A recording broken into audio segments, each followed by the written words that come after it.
Hi, it's me, Galen. Galen's got Parkinson's.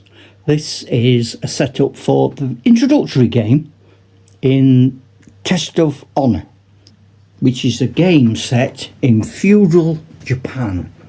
We set it in 1600. So in the initial setup of the game, you get the special dice, which have got swords on them, and to make a kill you need to get 3 swords.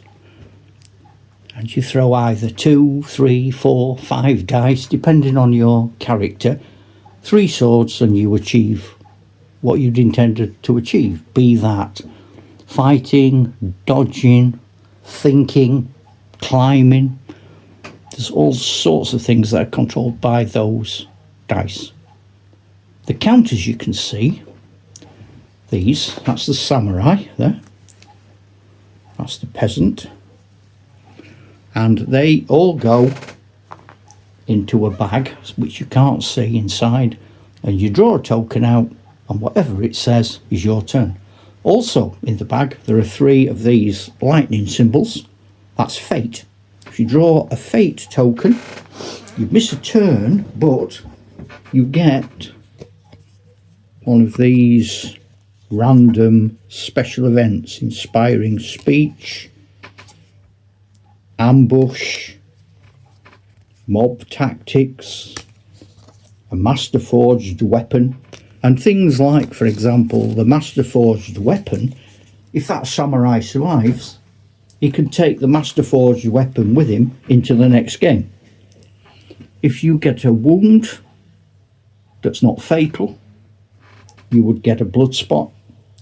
If it was a 2-sword wound, remember 3's fatal, so if you got 1 sword you get 1 blood spot. If it's 2 swords you get 2 blood spots, and so on. 3 swords you're dead. Now what we say, which isn't actually in the rules, is that for every blood spot you lose a dice, because you're slowly bleeding to death. In the early games we had figures, some of the most important heroic figures, that had been hit 5, 6 times, and the rules don't actually say that 3 blood spots equal a kill, and because he defended so well, we still couldn't get 3 swords on him. I know it got ridiculous. If you fire a musket, you have to reload, and you put that token on to show that, and you can hide, lie down, crawl, and you put that token on. On the newer versions of the game, the tokens aren't as nicely coloured as those, sadly. So if you do buy the game now and you've never played it before, to be honest, you might be a bit disappointed at the quality you're going to get. You get the main rules of the game, and you get a battle guide, which is some simple scenarios, and you can later on buy your add-ons. So I've got there Darkness and Deceit, which is fighting in nighttime, or ambushes. You can also buy additional units. You start off with the ones that I've shown you there, so you have enough blue army cards and red army cards to get your army. We tend to have 24 points. This is the very first opening official scenario. A bowman is worth 2, and you've got 2 of them, and a group of spearmen is worth 2, so that's 6, and a wise samurai is worth 4, so that's 10.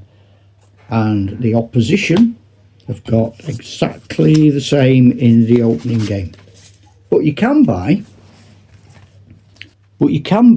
additional sets. So for example, these are a specialist set with heroes, so these are worth 5 points. Armoured samurai hero, a priest, a hostess, wise samurai, and there are others. but they come in a specific box set. Got my cavalry. So I've got two sorts of archers. The orange ones at the front, that's a mounted bowman. Cavalry are not super duper in this. To be honest, they don't really travel very much further than a man. So we've always found them a little bit disappointing. And then you can get speciality figures like the sergeant, who costs you 2. But if you've got a sergeant of archery, he could add 1 to archers within 6 inches. Got a Ronin, so you've got a Ronin thug, and you can have a Ronin thug group. So you can build up specialist gangs. You can have bandits, bandit with a bow, bandit bruiser, or you can get specialised gangs. The gang of Senzo, the Thorn. There he is. And all of these are available. You can buy them all in little packs. You can buy the figures that go with them. You also get a little measurer. If you're lucky, your wife doesn't hoover over it and break it in the middle. I don't use it anymore because it's broke. And there we go. So this is the setup for the first game. So if you go to the battle guide, it says battle number 1.